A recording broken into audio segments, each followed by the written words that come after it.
Are you one of those people who question whether they're a good person or not? I have so many clients that struggle with that. It's like they have this belief that they have to work at being a good person. And, I can sort of see the thoughts around that because the way that most of us, or many of us, are raised is to think that we're inherently not good people. I'm Melody Brooke. I'm a licensed professional counselor. I'm a marriage and family therapist. I'm an author. I'm a speaker. I'm a screenwriter and an actor and all kinds of fun things, and filmmaker. And you can see my films at melodybrookefilms.com. So you can see some of them. But primarily, I'm here because I want to help people figure out who they are and help them be more of that. And when you're struggling with that issue of am I a good person or not, I think that comes from such a wound. And it is obviously a good thing to be a good person. But what does that mean anyway, right? Because different people have different definitions of what that means. And what I've seen is that especially people who were either raised by narcissistic parents or end up married to a narcissistic person, those people are so concerned about being a good person that they lose themselves. And by losing yourself, that isn't a good thing because you're trying so hard to be a good person that you lose connection with who you are because you have this idea about what a good person does or doesn't do. And maybe that's not authentic to who you are. Does that make you a bad person? No. But that's a struggle that we all have.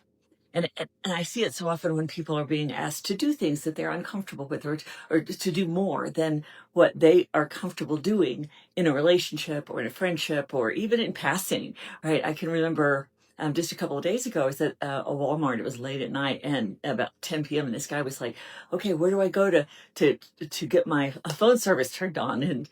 And he's like, I'm on foot. And so there was a part of me that went, oh, maybe we should drive him to where he needs to go. And then another part of me came on board and went, you don't know this person.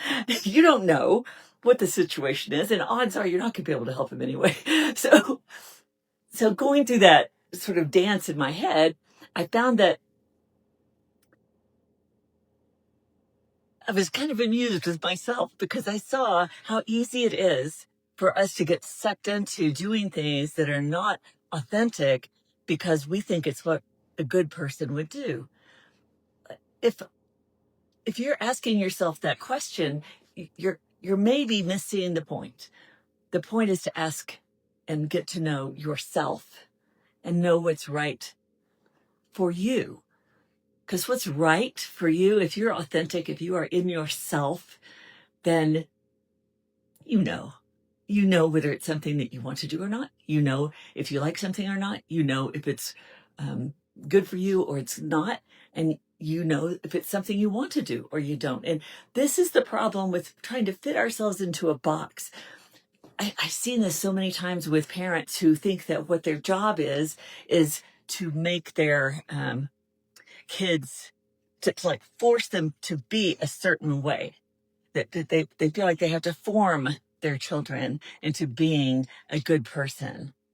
And I can see where they get there because there are so many people that grow up to not be great people, right? Well, why is that? How is that? Why does that happen? And what is it that we as parents do to help that or harm that?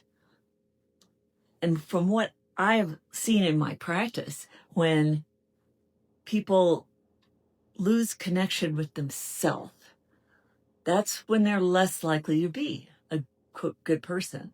And yet that's exactly what many parents, many cultures try to force their kids into becoming a good person, not listening to their self as to who they are, what's right for them, and what feels good and what doesn't. Because all of us have awareness in our self, in our core, of what's good and what isn't, And we don't really have to have anybody else tell us that. Now, as we're growing up, we have to learn some things around the consequences of choosing in a selfish way versus choosing in a way that is good for the community, right?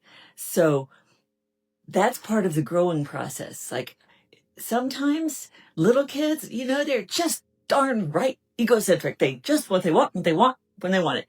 And that's okay. They have to learn the consequences of their choice.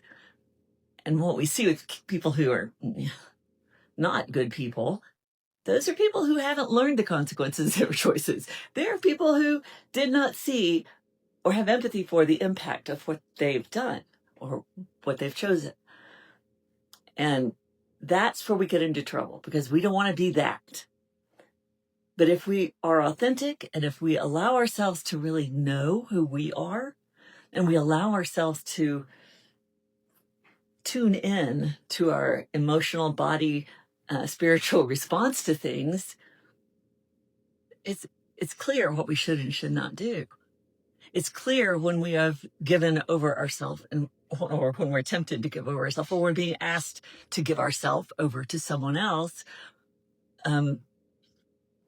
We do that, and it creates this internal conflict, because what happens is we're trying to avoid this external conflict, right? We don't like it. I don't like conflict. I'm the same way. I don't like conflict.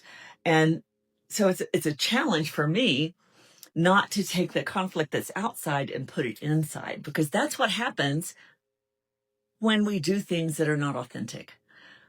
And I've seen people go through most of their lives struggling with that issue and believing that they're not a good person because they didn't choose the way their parents wanted them to, or the way their husband wanted them to, or their wife wanted them to, or their kids wanted them to. And so then we start judging ourselves, and then we lose our appreciation for that self that we have that can lead us to doing the right thing for us. So the question really, being a good person isn't really the goal. The goal is to be an authentic person, because as we move into being more authentic, as we move into being more our true self, the more connected we are with other people. Because we all have a self, right? We all have that. And when we're connected to ourself, we enjoy and celebrate when other people are connected with themselves. This is what I see. This is the gift of what I get to do every day, is the opportunity to see people getting rid of the things that keep them from being themselves. And by doing that, they can become more clear about what's right for them, what's right for their world, what's right for their situation. I was just watching that, the School for Good and Evil, and I liked it. I liked the idea of what they were talking about, because you'll have to watch it, but the struggle between, are you good or are you bad? And children, of course, have this very concrete way of thinking. Everything is good or everything is bad. There's no gray in the middle. And when we operate as a good person or a bad person, that's in that category, right? It's in that everything is good or everything is bad. And what I have learned, and what I hope to convey in a lot of the films that I make, is that all of us have both. All of us have the potential to be good and the potential to not be good. We all have the potential to be authentic or to not be authentic. We all have that potential. And when we can accept that and recognize that parts of us may be very selfish and stomping our feet and saying, I want what I want right now. And then another part's going, oh, but my poor little girl, she needs my attention right now. Right. And so that is the wholeness of who we are. We have parts that are kind, parts of us that are mad, part of us that are selfish, and being connected with self, we are able to lead ourselves into a direction that feels congruent with who we are. So no, don't try to be a good person. Please don't. Try to be yourself.